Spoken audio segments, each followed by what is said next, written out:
KKMD 650화 프랑스 군사 전문지 메타 디펜스 번역. 이집트 시장을 선점한 K2 흑표에 도전장을 내민 프랑스 EMBT. 프랑스, 너 떨고 있니?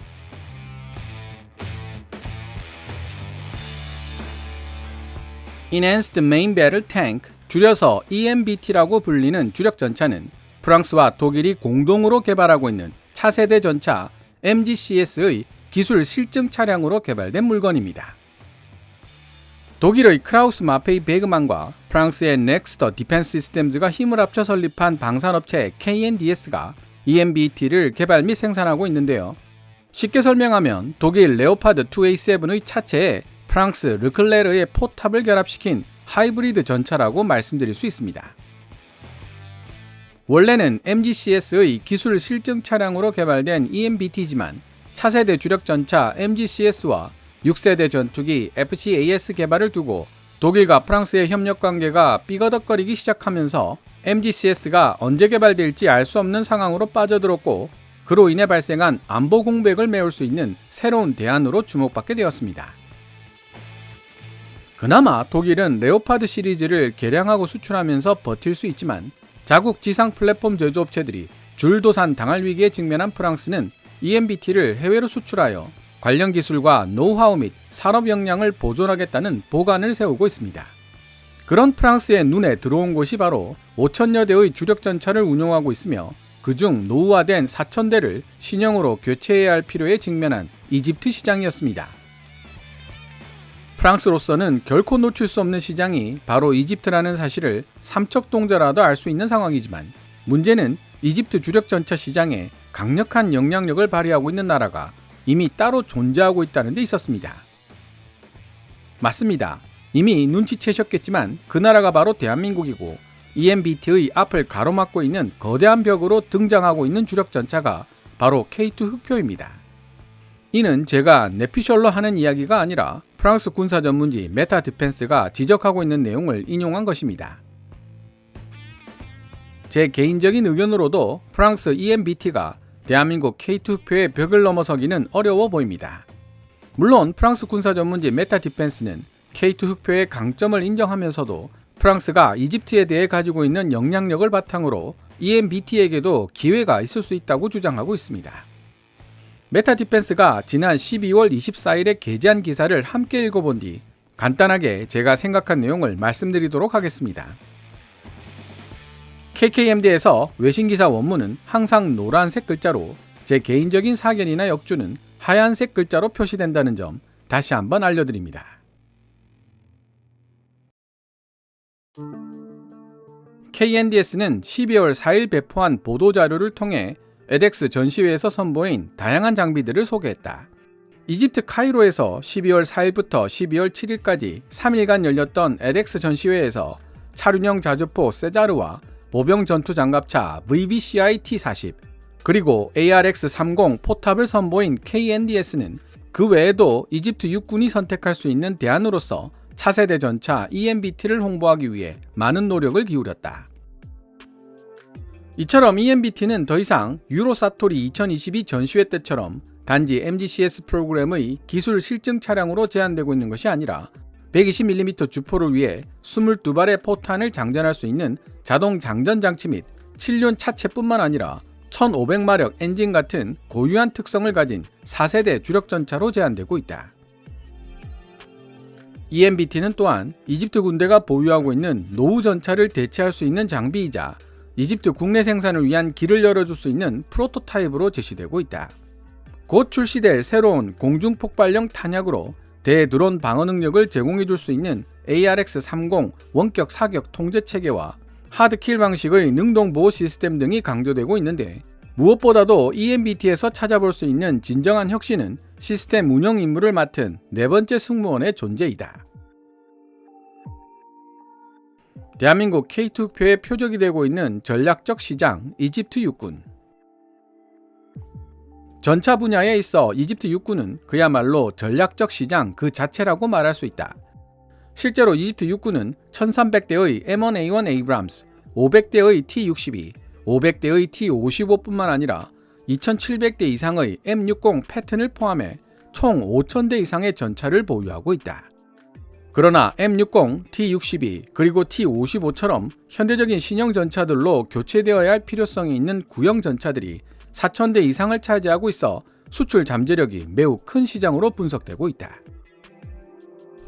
중동 지역 국가들은 지난 몇 년 동안 공군 및 해군 분야의 전력을 증강시키기 위해 상당한 노력을 기울여 왔지만 이스라엘 하마스 전쟁의 영향으로 악화되고 있는 중동 지역의 긴장 상태가 이들 국가들로 하여금 지상 무기 분야에 대한 투자를 늘리도록 유도하면서 이집트 육군은 그 어느 때보다 매력적인 시장이 되고 있다.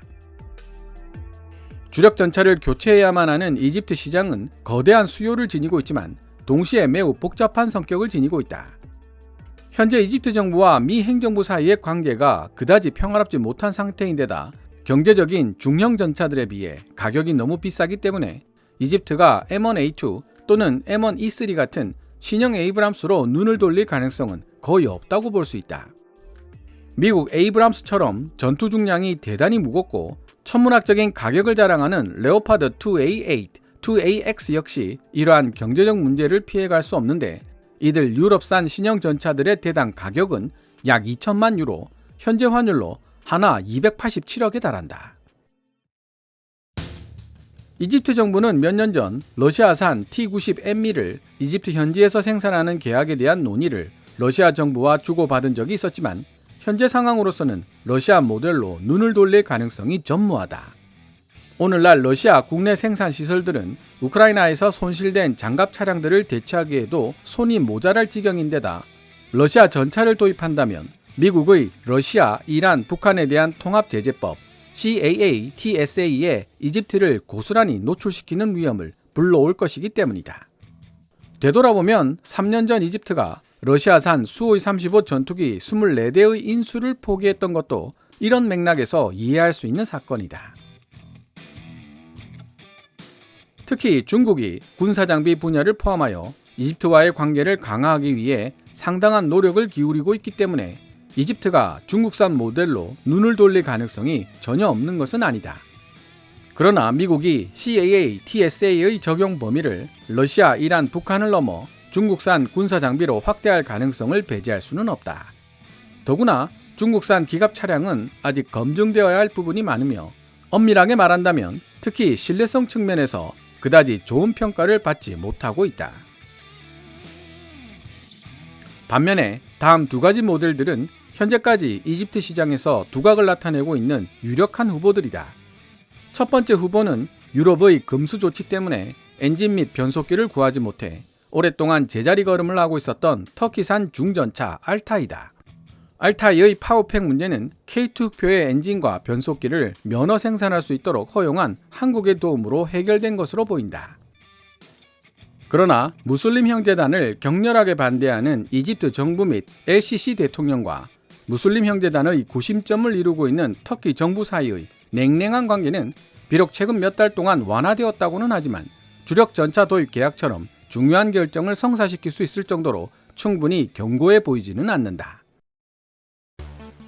무슬림 형제단은 이집트와 시리아를 중심으로 범아랍권에 널리 퍼져 있는 가장 역사가 오래된 이슬람 근본주의 정치 조직이자 정당입니다. 이 무슬림 형제단 당수를 역임했던 무하마드 무르시가 이집트 12대 대통령으로 당선되고 이슬람 율법 샤리아를 국가의 원칙으로 삼는다는 신헌법을 부정선거로 통과시키자 당시 이집트 군 총사령관이었던 LCC가 쿠데타를 일으키고 13대 대통령이 됩니다. 무슬림 형제단을 전격적으로 지원하고 있는 터키를 향해 LCC 정권이 도끼 눈을 뜰 수밖에 없는 이유입니다. 프랑스 메타 디펜스는 한국형 파워팩을 터키가 면허 생산할 수 있도록 허용한 것처럼 설명하고 있지만 제가 외신을 통해 알게 된 내용과는 다릅니다.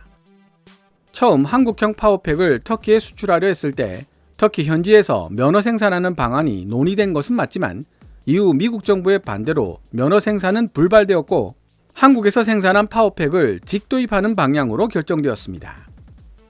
터키 정부도 알타이 1차 생산분에만 한국형 파워팩을 장착하고 2차 생산분부터는 자체 개발한 바투 파워팩을 탑재하겠다고 공언하고 있고요. K2 흑표에서 이전된 기술들을 기반으로 하고 있지만 하등 더 나아진 부분이 전혀 없고 대당 가격이 1375만 달러, 한화 약 180억으로 K2 흑표의 약 2배 정도로 비싼 알타이를 K2 흑표의 경쟁 상대라고 지적하는 메타 디펜스의 기사 내용에는 개인적으로 동의하기 어렵습니다.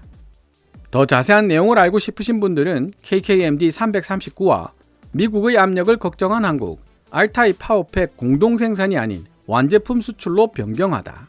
방사청, 기술 이전까지 생각했었나 편을 참고하시면 되겠습니다. 이와는 대조적으로 두 번째 후보인 대한민국의 K2 흑표 주력 전차는 말하자면 이집트에서 자리를 잡는 데 필요한 모든 조건들을 충족시키고 있다. 미국 에이브람스나 독일 레오파드보다 가볍지만 그럼에도 불구하고 완벽할 정도로 현대적인 첨단 기술 및 전투력을 갖추고 있다. 또한 대한민국 방위산업체 하나디펜스는 K9 자주포의 현지화를 위해 이미 이집트 방산업계와 협력하고 있는 중이다. 마지막으로 대한민국은 일반적으로 지불 조건 및 기술 이전 측면에 있어서 남다른 유연성과 적응력을 가지고 있다는 특징을 지니고 있다. 프랑스와 독일이 합작한 회사 KNDS가 이집트에서 누릴 수 있는 이점들. 따라서 KNDS와 함께 이집트 시장에 승부를 걸고 있는 프랑스가 대한민국 K2 흑표를 상대로 승리를 거두기 위해서는 어지간한 수준을 넘어서는 강력한 설득력이 필요할 정도로 어려운 싸움이 예상된다. 그럼에도 불구하고 KNDS와 프랑스 연합은 세상에 선보일 만한 몇 가지 유리한 자산을 보유하고 있다. 2017년에서 2018년 사이 잠시 냉각기를 거쳤던 프랑스와 이집트 간의 국방관계는 2023년 현재 다시 양호해진 상태다. 그 결과 냉각기가 시작되기 불과 2년 전인 2015년에 24대의 라팔 전투기를 1차 주문했던 이집트 공군은 2021년 5월 30대의 라팔을 새롭게 추가 주문했다. 또한 80대의 라팔을 주문한 아랍에미리트 공군과 힘의 균형을 맞추기 위해 26대 이상의 라팔을 더 주문해야 한다는 문제의식이 이집트 공군 내에서 제기될 가능성도 있다. 프랑스 이집트 간 방위산업협력은 4척의 고윈드 2500 초기함 건조 프로그램을 중심으로 잘 작동하고 있음을 보여주었는데 이들 중 3척은 이집트 알렉산드리아의 알텔사나 조선소에서 현지 건조되었다. 마지막으로 국제 현장에서 프랑스 국방부 및 방위사업청 DGA가 수개월간 시행하고 있는 새로운 산업정책과 관련하여 프랑스는 활짝 열린 마음으로 EMBT 주력전차 생산에 도움을 줄 수 있는 협력국가를 적극적으로 찾고 있는데 이는 수출에 목적을 두고 있을 뿐만 아니라 프랑스 육군이 사용할 주력전차의 부품 수급 능력을 강화하기 위한 목적도 가지고 있다. 메타 디펜스는 프랑스 EMBT가 이집트 시장에서 K2 표의 벽을 넘어설 수 있는 유리한 요소로 라팔 전투기 판매와 이집트에서 엘 파테급으로 불리고 있는 고윈드 2500 초계함의 판매, 그리고 EMBT 부품의 현지 생산을 들고 있습니다. 재미있는 것은 한국항공우주산업 카이도 4세대 경량급 전투기 FA-50을 이집트 공군에 많으면 100대까지 판매한다는 내용의 계약을 진행 중이고 이집트 해군은 대한민국으로부터 공여받은 포항급 한 척을 샤밥 미스르급 초계함으로 운용하고 있다는 사실입니다. 이미 언급되었듯이 하나디펜스의 K9 자주포가 이집트 현지에서 생산될 예정이며 현대 로템의 K2 흑표가 이집트에 수출된다면 폴란드 K2PL처럼 현지에서 생산될 가능성이 매우 높습니다. 메타 디펜스가 프랑스의 자산이라고 언급하고 있는 내용들 중 상당수를 대한민국 역시 보유하고 있다는 뜻입니다. 또 한 가지 흥미로운 점은 메타 디펜스 기자가 K2 흑표의 제작사를 현대 로템이 아닌 하나 디펜스로 착각하고 있다는 사실입니다. 물론 제가 오류를 수정해서 번역해 놓기는 했지만요. 실제로 현재 진행되고 있는 프랑스 독일 합작 MGCS 프로그램을 둘러싸고 있는 모든 여건들은 해당 프로그램이 눈에 보이는 결실을 맺기까지 길고 험난한 과정을 거쳐야만 할 것이라는 사실을 시사하고 있는 반면 프랑스 육군은 보유하고 있는 르클레르 전차들 중 최소 숫자만을 현대화시켜 향후 몇 년간의 과도기를 어떻게든 넘겨보려는 생각을 하고 있다. 게다가 독일뿐만 아니라 이탈리아, 영국, 네덜란드나 스웨덴처럼 MGCS 프로그램에 관심을 가지고 있는 다른 나라들도 MGCS가 등장하기 전까지 발생할 수 있는 과도기 이상 안보를 확실하게 보장할 수 있는 능력을 지닌 주력 전차 부대들을 이미 배치했거나 앞으로 배치하여 2040년 이후까지 운용할 계획을 세우고 있다. 주력 전차 분야에서 프랑스, 이집트 산업 및 기술 협력 확대가 어느 정도 가능할까? 이런 맥락에서 프랑스 정부가 EMBT를 중심으로 확장된 산업협력 파트너십을 이집트 정부뿐만 아니라 아랍에미리트 혹은 사우디아라비아 같은 다른 중동 국가들에게 제공할 가능성이 배제되지 않는다는 사실은 분명하며 이집트 에덱스 2023 전시회에서 발표된 연설은 최초의 가시적 단계가 될 수 있을 것이다. 앞서 언급했듯이 대한민국 K2 흑표에 대항할 수 있는 EMBT의 잠재적 이점에도 불구하고 KNDS와 손잡고 있는 프랑스 정부가 대단히 공격적인 성향의 대한민국 방산기업들로부터 이집트 시장을 빼앗아오기 위해서는 남다른 설득력을 보여야 한다는 부담은 여전히 남아있다. 한편 만약 이집트 시장을 대한민국으로부터 탈환하는 데 성공할 경우 프랑스는 지금까지 맞닥뜨려왔던 어려움들을 보상하기에 충분한 수준의 기술적, 산업적, 상업적 이익을 누릴 수 있게 되는 것은 물론 지상 플랫폼을 만드는 프랑스 방위산업체로 하여금 미래가 불확실한 MGCS 프로그램 외에도 수익을 낼 수 있는 두 번째 주요 주력전차 프로그램을 허용함으로써 기술, 노하우 및 산업 역량을 보존하고 확장하는 데 큰 도움이 될 것이다. 지금까지 프랑스 군사 전문지 메타 디펜스가 2023년 12월 24일에 게재한 기사 KNDS Nexter promotes its EMBT tank in Egypt at edX 2023. KNDS와 넥스터가 이집트에서 열린 edX 2023에서 EMBT 전차를 홍보하다를 번역해 보았습니다. 메타 디펜스는 기사를 통해 프랑스와 이집트는 전통적으로 우호적인 국방관계를 맺어왔고 특히 최근 라팔 전투기와 고윈드 초기함을 이집트에게 판매하는 데 성공했다는 사실을 강조하고 있습니다. 그러나 제가 역주로도 설명드렸듯이 대한민국 역시 FA-50 경전투기 상당수를 이집트에 판매하는 계약을 마무리하는 단계에 있으며 하나에어로스페이스의 K9 자주포 상당수를 현지에서 생산하기로 결정되어 있는 상황입니다. 포항급 초기함 한 척도 이집트 해군에 공여되어 있고요. 무엇보다도 메타 디펜스가 간과하고 있는 부분은 K2 흑표의 경우 이미 오래전에 대한민국 육군에 실전 배치되어 검증이 끝난 전차이며 폴란드에 수출되어 실제로 운용되면서 이집트가 직접 확인할 수 있는 수많은 데이터들을 양산하고 있다는 사실입니다. 그에 비해 프랑스 EMBT는 양산은커녕 프랑스 육군에 도입되지도 못한 상태입니다. 안정성과 신뢰성이라는 측면에서 어느 쪽이 더 높은 점수를 받을 수 있을지 명약관화합니다. 가격 측면에서도 폴란드 수출과 대한민국 육군을 통해 규모의 경제를 실현할 수 있는 K2 흑표 쪽이 훨씬 더 유리할 수밖에 없고요. 더구나 하나에어로스페이스의 K9 자주포와 현대로템 K2 흑표를 이집트 현지에서 생산하는 과정을 통해 시너지 효과는 물론 산업협력과 기술 이전 측면에서 대한민국이 얼마나 진심인지도 파악할 수 있게 될 것입니다. 유럽 업체들, 특히 프랑스 쪽 업체들과 계약을 진행했던 경험이 있는 국내 방산업체 관계자들은 불신과 불만을 토로하는 경우가 많았습니다. 프랑스 방산업체들이 근본부터 개혁해서 이집트 시장에 나선다면 또 다른 이야기가 되겠지만 그게 그렇게 쉬운 일이 아니라는 데 문제가 있습니다. 물론 노르웨이 수주전처럼 논리적으로는 K2 흑표를 선택하는 것이 옳아도 정치, 경제적인 이유로 레오파드 2A7이 선택되는 경우도 있었습니다. 다만 이집트는 유럽연합에 속한 국가가 아니라 아프리카에 위치한 국가라는 점에서 노르웨이 수주전 같은 이변은 일어나기 어려울 것이라고 조심스럽게 추론해 봅니다. 오늘 KKMD에서 준비한 내용은 여기까지입니다. 시청자 여러분들의 좋아요와 구독 그리고 광고 시청은 KKMD의 미래를 위한 양식이 됩니다. 후원 멤버 및 슈퍼땡스로 후원해주시는 고마운 분들의 댓글은 항상 감사한 마음으로 챙겨 읽고 있습니다. 방송되었던 내용들은 KKMD 공식 블로그에서도 만나보실 수 있으니 구글이나 네이버 검색창에서 KKMD를 검색해 보시기 바랍니다. 지금까지 시청해 주셔서 감사합니다. 케빈즈 밀리터리 채널 KKMD